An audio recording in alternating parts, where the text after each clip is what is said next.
स्वागत है आपका इस वीडियो में। सबसे पहले मनुष्य जन्म की बात। मनुष्य जन्म मिला है मुक्ति के लिए, मोक्ष प्राप्त करने के लिए, परंतु ये काम इतना आसान नहीं है, क्योंकि ये जो डगर है ना, ये जो मनुष्य जीवन है ना, इसे जीना बड़ा मुश्किल है। चाहे कोई अमीर हो, चाहे कोई गरीब हो, चाहे कोई मध्यम वर्गीय परिवार से हो, चाहे कोई स्त्री हो, कोई पुरुष हो, कोई बच्चा हो, कोई जवान हो, कोई भी हो, हर किसी के जीवन में आती हैं कठिनाइयाँ, हर किसी के जीवन में आते हैं दुख। कभी कभी परिस्थितियाँ इतनी विपरीत हो जाती हैं, इतनी मुश्किल हो जाती हैं कि कई मनुष्य जो मनुष्य जीवन के उद्देश्य को, इसकी गहराई को, इसकी अहमियत को नहीं समझ पाते, वो विपरीत कदम भी उठा लेते हैं और इस मनुष्य जीवन को वो नष्ट कर लेते हैं। परंतु हमें ऐसा नहीं करना। हमें इसकी अहमियत को समझना है, इसकी इम्पोर्टेंस को समझना है और एक एक पल को जीते चले जाना है, चाहे वो दुख से भरा हो, चाहे सुख से भरा हो। तो आइए कैसे जिए इस मनुष्य जीवन को सुख और दुख में समान रूप से आज के वीडियो में करते हैं, इसी पर बात। तो आप नरेश के साथ जुड़े रहिए। यूट्यूब चैनल यही है सच में।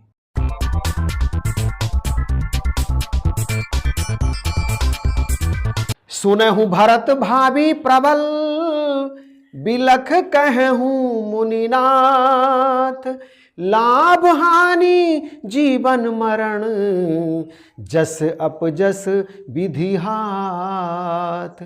ये जो 6 चीज हैं, लाभ हानि, जीवन मरण, यश और अपयश, ये मनुष्य के हाथ में नहीं है। यदि मनुष्य के हाथ में होते तो वो सदा ही लाभ में रहता, वो सदा ही जीता रहता और वो सदा ही यश प्राप्त करता।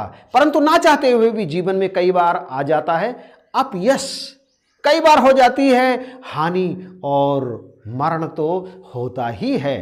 तो ये 6 की 6 चीजें एक दूसरे से जुड़ी हुई हैं और ये सदा ही सबके जीवन में आती हैं। इनका यानी 6 की 6 का अनुकूल का भी और प्रतिकूल का भी स्वागत ही करना चाहिए। जब अनुकूल चीजें आए तो फूलना नहीं चाहिए, तो अपने आप को अभिमान में नहीं भरना चाहिए, और जब प्रतिकूल चीजें आ जाती हैं ये 3, तो फिर धैर्य बनाए रखने की आवश्यकता होती है। धैर्य ही इंसान को विपरीत परिस्थितियों से लड़ने की शक्ति देता है, ताकत देता है। और सदा तो समय एक सा रहता नहीं है, सूरज सदा ही नहीं रहता, रात्रि सदा ही नहीं रहती, अंधेरे के साथ उजाला पीछे पीछे आता है और उजाला जाता है तो पीछे पीछे अंधेरा भी आता है। सुख सदा नहीं रहता, दुख भी सदा नहीं रहता है। सुख सदा रह सकता है यदि शरण राम की ले ली जाए। जो सुख को चाहे सदा शरण राम की ले। परंतु कैसे दुख में भी सुख का अनुभव कैसे महसूस किया जाए, कैसे उसे फेस किया जाए, ये बात समझने की आवश्यकता है। हम जानते हैं कि ये 6 की 6 की चीज़ें हमारे बस की नहीं हैं, हम इन्हें रोक नहीं पाते, क्योंकि ये आती जाती रहती हैं। इनका एक चक्र सा चलता रहता है। मनुष्य सदा ही परिस्थितियों का दास है, गुलाम है। जब विपरीत परिस्थिति आती है ना, तो ऐसे बहुत कम लोग होते हैं जो मजबूती से उनके सामने डटकर खड़े हो जाते हैं। अधिकांश तो घुटने टेक देते हैं। परंतु जिन्हें परमात्मा का सहारा हो, जिसे सत्संग प्राप्त होता रहे, जो सिमरन करता रहे, जो ये ना देखें कि विपरीत परिस्थिति में मैं टूट करके बिखर जाऊंगा, वही परिस्थितियों को संभाल लेते हैं और परिस्थितियों का सामना करने के लिए तैयार रहते हैं। आप यदि सुदृढ़ हैं, यदि आप मजबूत हैं और आपका साथी या परिवार में कोई दूसरा किसी वजह से टूट रहा है, निराश हो रहा है, तो आप उसे संबल दीजिए, उसे संभालने की कोशिश कीजिए, उसे धैर्य बंधाइए और उन परिस्थितियों से लड़ने के लिए उसे प्रेरणा दीजिए और कहिए कि मैं सदा ही तेरे साथ खड़ा हूं। यदि आपने ऐसा किया तो आप देखेंगे कि कुछ समय के बाद ही वो अपने पैरों पर खड़ा हो गया है। उसने विपरीत परिस्थितियों को मात दे दी है, हरा दिया है। सहारा आपने दिया केवल तिनके की तरह, और उसे मिल गया इस तरह का सहारा कि वो संभल गया। और ऐसा करके आप पुण्य के भागीदार बन गए, आप स्वभाव के भागीदार बन गए और परमात्मा की नजर में हो गए आप संत। जब इंसान विपरीत परिस्थितियों में, मुसीबतों में, दिक्कतों में, दुखों में टूट कर बिखर जाता है ना, तो फिर उसे अपनों की याद आती है और वो अपनों के पास जाता है सहायता मांगने के लिए। लेकिन कई बार ऐसा होता है कि अपने भी सहायता नहीं करते, क्योंकि आप जानते हैं कि अंधेरे में अपना साया तक भी साथ छोड़ जाता है। बनी बनी का हर कोई साथी, बिगड़ी में कोई होता ना है, यह एक कहावत है। और जब बिगड़ी में अपने भी साथ छोड़ जाएं तो फिर इंसान आत्मघाती कदम उठा लेता है ना।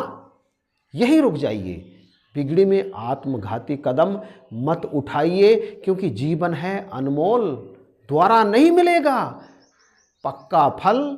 जो भुइगरा भौर ना लागे दार, मानस जन्म अनमोल है होत ना बारंबार। ऐसे में आपको क्या करना चाहिए, जब कोई भी सहारा ना हो और आप गुरु वाले भी नहीं हैं, यदि आप गुरु वाले हैं ना, तो फिर आप गुरु की शरण में चले जाइए। कबीरा हरि के रूठते गुरु के शरण जाए। आपको लगे कि परमात्मा भी मुझसे नाराज हो गए हैं, तो फिर आप गुरु की शरण में जाइए। परंतु यदि गुरु भी आपने नहीं बनाया, आपके जीवन में गुरु भी नहीं है जो आपको तमाम प्रकार की विपरीत परिस्थितियों से लड़ने की ताकत देता है, मार्ग सुझाता है, वो गुरु भी आपके पास नहीं है, तो फिर जब तुझसे ना सुलझे तेरे उलझे हुए धंधे, भगवान के इंसाफ पे सब छोड़ दे बंदे, वो ही तेरी मुश्किल को खुद आसान करेगा, जो तू नहीं कर पाया वो भगवान करेगा। ऐसी परिस्थिति में आप समर्पण कर दीजिए, परमात्मा के चरणों में लेट जाइए। आप परमात्मा के चरण तो देखे नहीं होंगे,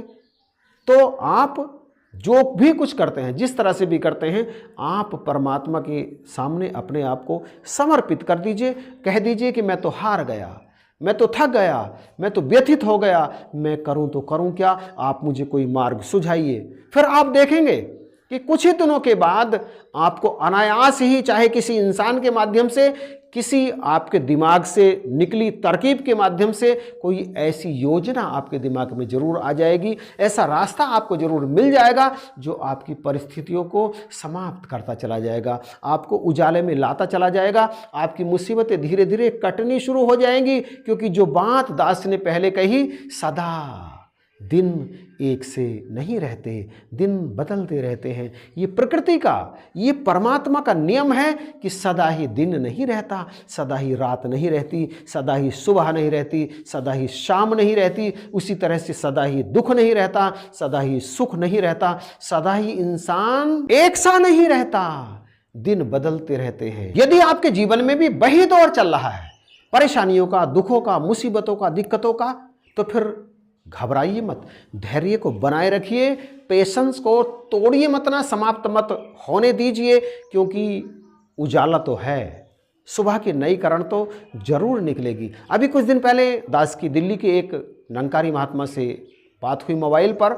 उन्होंने कहा 10-12 साल पहले मैंने ज्ञान प्राप्त किया था और उसके बाद जीवन में तमाम सुख आने शुरू हो गए। और फिर मैंने देखा कि जब वो सत्संग में जाते थे, उन्होंने बताया कि जब मैं सत्संग में जाता था तो मैं देखता था कि कई ऐसे व्यक्ति हैं जो माइक पर खड़े होकर तो बहुत बड़ी बड़ी बातें करते हैं, परंतु उनके जीवन में वो कुछ है नहीं। तो मुझे सत्संग में जाने से मेरा मन उचाट होने लगा। मैंने धीरे धीरे सत्संग में जाना छोड़ दिया और ड्रिंक भी करना शुरू कर दिया। मेरे जीवन में अब तमाम दुख हैं, परेशानियाँ हैं, मुसीबतें हैं।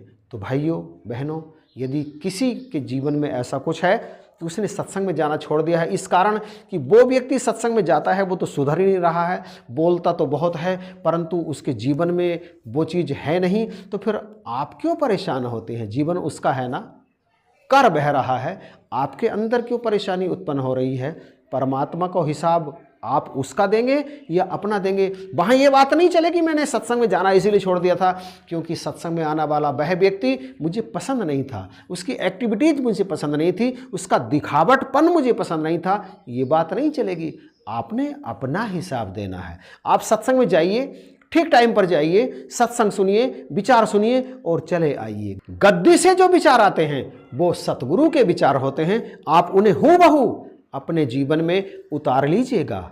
माइक से जो भी महात्मा बोलते हैं उनमें से जो बात आपको अच्छी लगती है उन्हें अपने जीवन में उतार लीजिए, और जो आपको अच्छी नहीं लगती उन्हें वहीं छोड़ करके आ जाइए। पूर्ण मनोयोग के साथ वहाँ बैठ करके सत्संग सुनिए। यदि आप ऐसा करते हैं, मतलब विचारों को अपने जीवन में कार्यान्वित करते हैं, तो निश्चित जानिए आज नहीं तो कल, कल नहीं तो परसों, बहुत जल्दी ही आपके जीवन में चेंज होगा। जो परेशानी है, जो दिक्कत है, वो आपके जीवन से धीरे धीरे निकलनी शुरू हो जाएगी और आपके जीवन में आने लगेगा सुख।